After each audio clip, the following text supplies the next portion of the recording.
Il existe des interrupteurs de plaisir profondément ancrés dans le cerveau féminin, des déclencheurs que même la logique la plus lucide ne peut désamorcer. Parfois, ne pas dire « je t'aime » ou « tu me plais » peut éveiller chez elle un désir encore plus intense. Ce n'est pas un jeu, ni une manipulation, mais un fait brut de la psychologie humaine. Un célèbre psychologue l'a un jour formulé avec une simplicité déconcertante. Ce que l'on croit être des marques d'amour peuvent parfois créer l'effet inverse. Si aujourd'hui tu sens que ta relation amoureuse s'effiloche, que tes gestes attentionnés ne touchent plus, que ta sincérité semble s'évaporer dans un silence de plus en plus pesant, il ne s'agit peut-être pas d'un manque de dévouement de ta part. Peut-être que ton approche ne parle tout simplement pas le langage émotionnel de son cerveau. Tu as été doux, patient, rassurant. Tu as donné sans compter. Mais quelque chose a changé. Elle semble ailleurs, distante, comme absorbée par un monde intérieur auquel tu n'as plus accès. Et tu te demandes, qu'est-ce que j'ai fait de travers? Pourquoi est-ce qu'elle s'éloigne quand je lui donne le meilleur de moi? La réponse ne réside pas dans ce que tu fais, mais dans la manière dont son cerveau reçoit tes gestes. L'esprit humain ne réagit pas à la prévisibilité. Ce qui éveille l'émotion, ce n'est pas ce que l'on connaît déjà, mais ce qui reste à découvrir.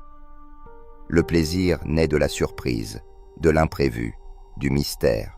Même une phrase aussi belle que « je t'aime » peut perdre toute sa force si elle est prononcée trop souvent, trop tôt ou trop facilement. Et c'est là que réside la clé. Les émotions profondes chez une femme s'activent lorsqu'un certain type de stimulation touche son inconscient. Être simplement sincère, gentil, présentable, ce n'est plus suffisant lorsque la magie commence à s'émousser. Ce dont elle a besoin, ce n'est pas d'une présence constante et lisible, mais d'une énergie subtile, d'un souffle émotionnel qui lui échappe, qu'elle tente de saisir sans jamais y parvenir totalement. Tu dois appuyer sur les bons interrupteurs, au bon moment, avec une précision silencieuse. Et lorsque tu le fais, quelque chose en elle se met en mouvement, presque malgré elle. Tu ne la convaincs pas, tu la fais ressentir. Tu ne l'attires pas par logique, mais par écho viscéral. Le premier de ces interrupteurs ne repose pas sur des mots tendres ou une écoute passive. Il commence par une transformation invisible. Ne te contente pas de comprendre ce qu'elle ressent. Traduis-le. Ce que beaucoup prennent pour de l'empathie n'est souvent qu'une surface tranquille. Dire « je vois » ou « ça doit être dur » ne suffit plus.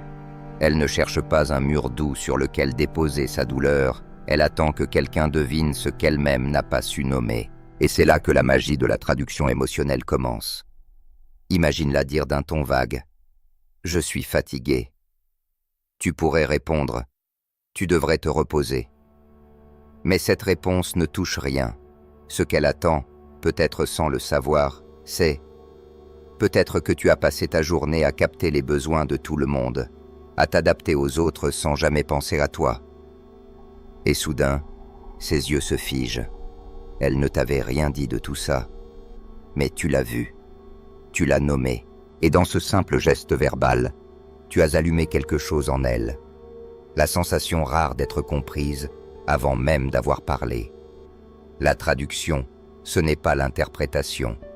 Ce n'est pas un jugement, ce n'est pas une analyse.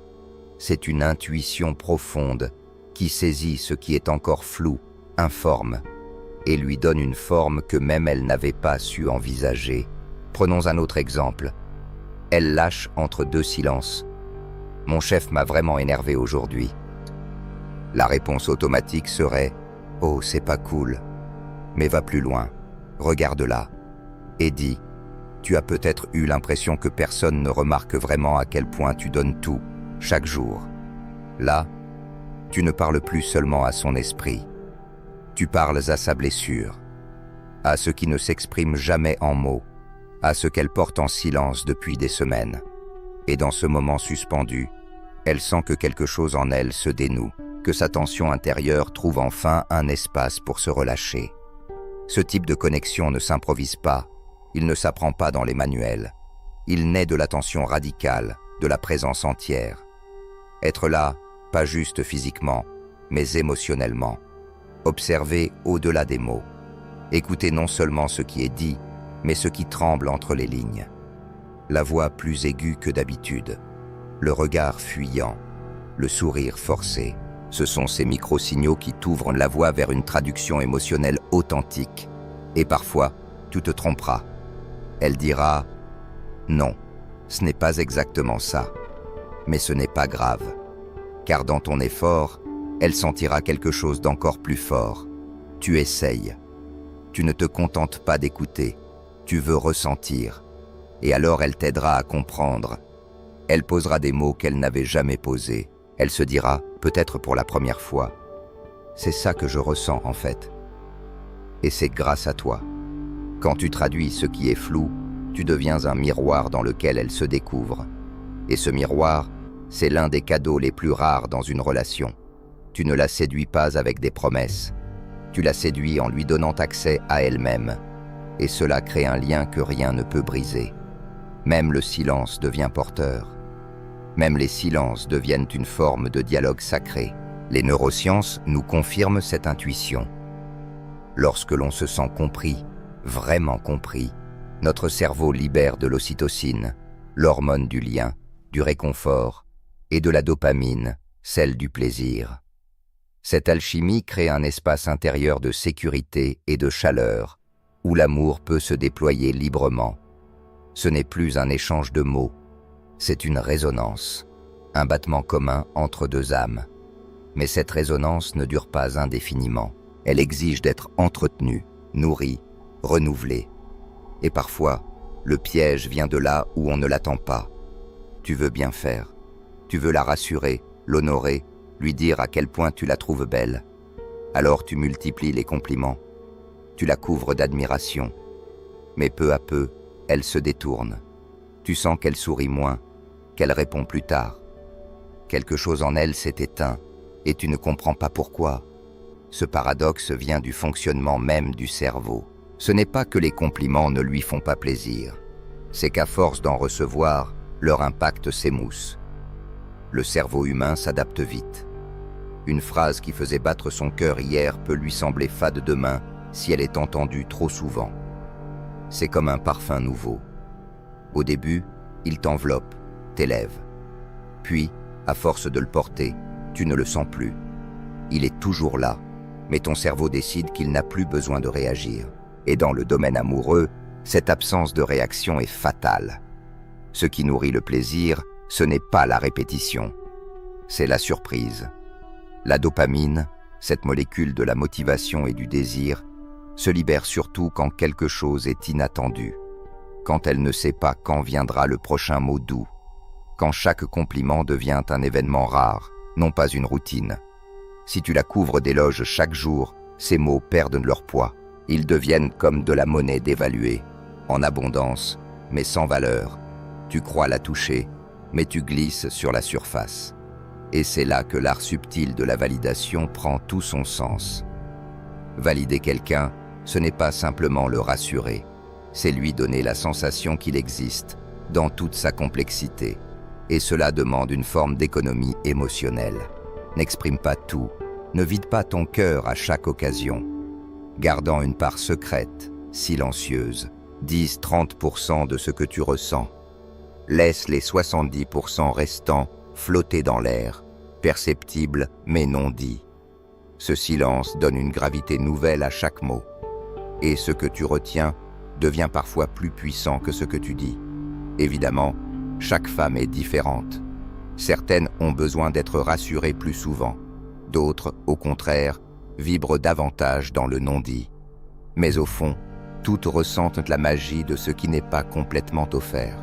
Le cœur s'émeut plus fort quand il devine, plutôt qu'il ne reçoit. C'est l'incertitude qui garde le feu vivant, comme un feu de camp que tu ne souffles jamais trop fort. Si tu souffles trop, il s'éteint. Si tu l'abandonnes, il meurt. Mais si tu souffles juste assez, avec soin, il brûle longtemps. Ce souffle, ce sont tes mots, mais aussi tes silences. Ce sont tes regards qui disent sans parler. Ce sont ces petits instants où elle sent que tu la vois, même quand tu ne dis rien. C'est là que se forge l'intensité, pas dans le bavardage, mais dans le choix de ce que tu laisses échapper. Le bon mot au bon moment. La phrase simple mais lourde de sens. Parfois, au lieu de dire « tu es magnifique » à chaque nouvelle coiffure, attends, observe, laisse passer un jour ou deux, puis dis comme si ça t'avait échappé. Cette coupe, elle te donne un tout autre éclat. Et soudain, ces mots prennent racine, parce qu'ils ne sont pas automatiques, parce qu'ils ont attendu, contenu leur propre mystère. Encore plus important, ne te contente pas de complimenter son apparence. Vois son intériorité. Valide son être, pas juste son image. Dis-lui, j'admire vraiment ta façon de penser. Ou, je remarque à quel point tu fais des efforts, même quand personne ne le voit. Ce genre de validation va plus loin. Elle touche des zones en elle que peu de gens explorent. Elle sent alors que tu ne regardes pas juste la façade, mais les fondations. Et cela change tout. Elle n'est plus simplement désirée, elle est reconnue. Et cette reconnaissance, quand elle est juste, vraie, mesurée, laisse une empreinte profonde. Elle n'a pas besoin d'être répétée. Elle reste. Parce qu'elle dit « Je te vois », même quand tu ne dis rien, même quand tu doutes, même quand tu caches ce que tu ressens. Je te vois. Et ce message, elle l'entend. Elle le garde. Elle le chérit. Mais il y a encore une chose, un piège plus insidieux, celui de trop vouloir se montrer transparent. Tu penses que plus tu te livres, plus elle te fera confiance. Alors tu racontes tout. Tu ouvres toutes tes pensées, tous tes projets, toutes tes intentions. Tu crois qu'en te rendant lisible, tu deviendras irrésistible. Mais c'est souvent l'inverse qui se produit. Elle se sent peut-être en sécurité, mais l'étincelle disparaît, car il n'y a plus rien à découvrir. L'humain n'est attiré par ce qu'il ne comprend pas entièrement, par ce qu'il tente de percer. Le charme de l'amour, c'est aussi cette question suspendue. Que cache-t-il encore? Lorsque tout est dit, tout montré, il ne reste plus que le connu. Et le connu ne fait pas vibrer. C'est comme un roman policier dont on connaît la fin. Même si l'histoire est belle, il n'y a plus de suspense, plus d'attente. Et sans attente, le désir meurt doucement. C'est ce qu'on appelle en psychologie l'effet Zeigarnik. Ce qui est incomplet reste accroché à l'esprit. Un puzzle non fini, une mélodie interrompue, un regard sans suite. C'est cette incomplétude qui crée l'attachement. Si tu parviens à faire en sorte qu'elle se dise « J'aimerais juste comprendre un peu mieux ce qu'il pense », alors son esprit restera connecté au tien. Mais si elle sent qu'elle te connaît par cœur, que tu n'as plus rien à révéler, elle se détachera sans même s'en rendre compte. Le mystère n'est pas un jeu de manipulation. C'est un espace intérieur que tu préserves, une zone sacrée à laquelle elle n'a pas encore accès. Et c'est précisément cette zone qui l'attire. Pas pour la contrôler, mais pour qu'elle ressente que tu es encore en mouvement, encore en chemin, que tu n'es pas figé, que tu es vivant et donc fascinant. Alors, comment entretenir ce mystère? En ne donnant pas tout, en contrôlant le flux d'informations. Partage environ 70% de ce que tu ressens ou vis. Laisse les 30% restants flotter dans l'air, sans explication immédiate. Ce n'est pas du mensonge. C'est une forme de pudeur, un respect pour la beauté de ce qui ne se dit pas. Ce que tu choisis de taire devient une invitation silencieuse à imaginer. Et dans cette imagination, son désir se réactive. Tu ne crées pas une distance émotionnelle. Tu ouvres un espace de projection. Ce n'est pas que tu caches quelque chose. C'est que tu permets à l'autre de se questionner, de s'interroger, de vouloir en savoir plus. Ce léger flou maintient le lien vivant. Ce n'est pas une barrière, c'est une brume douce qui donne envie d'avancer encore, de chercher plus loin. Elle ne saura jamais exactement ce que tu ressens. Et c'est justement ce presque qui l'attire. Par exemple, si elle te demande « Qu'as-tu fait aujourd'hui ?» Au lieu de lui décrire ton emploi du temps heure par heure, tu peux simplement dire « Il s'est passé plein de choses, même quelque chose d'assez drôle. Je te raconterai ça quand on se verra. » Et voilà, une phrase simple, mais elle reste dans son esprit. Parce que l'histoire n'est pas finie, parce que tu viens de créer une attente. Ou si elle te demande « Qu'est-ce que tu veux faire plus tard ?» Dis-lui « J'ai quelques idées en tête, mais ce n'est pas encore très clair. Redemande-moi ça quand j'y verrai plus net. » À ce moment-là, tu ne lui refuses pas une réponse. Tu ouvres une porte qu'elle a envie de franchir. Et peut-être que tu penses « Si je ne me dévoile pas complètement, elle ne me fera pas confiance. » Mais c'est l'inverse qui est souvent vrai. La confiance ne naît pas d'une transparence brutale, mais d'un partage mesuré. Celui qui dit tout trop vite peut paraître honnête, oui, mais il peut aussi sembler vide, comme s'il n'avait rien de profond à garder. Celui qui parle peu, mais qui choisit ses mots avec soin, dégage une aura de densité. Il laisse deviner des couches, des dimensions encore inexplorées. Et cette profondeur perçue, même si elle n'est jamais totalement révélée, crée une forme d'attachement plus durable. Tu n'as pas besoin de dire toutes tes vérités. Laisse ton regard parler.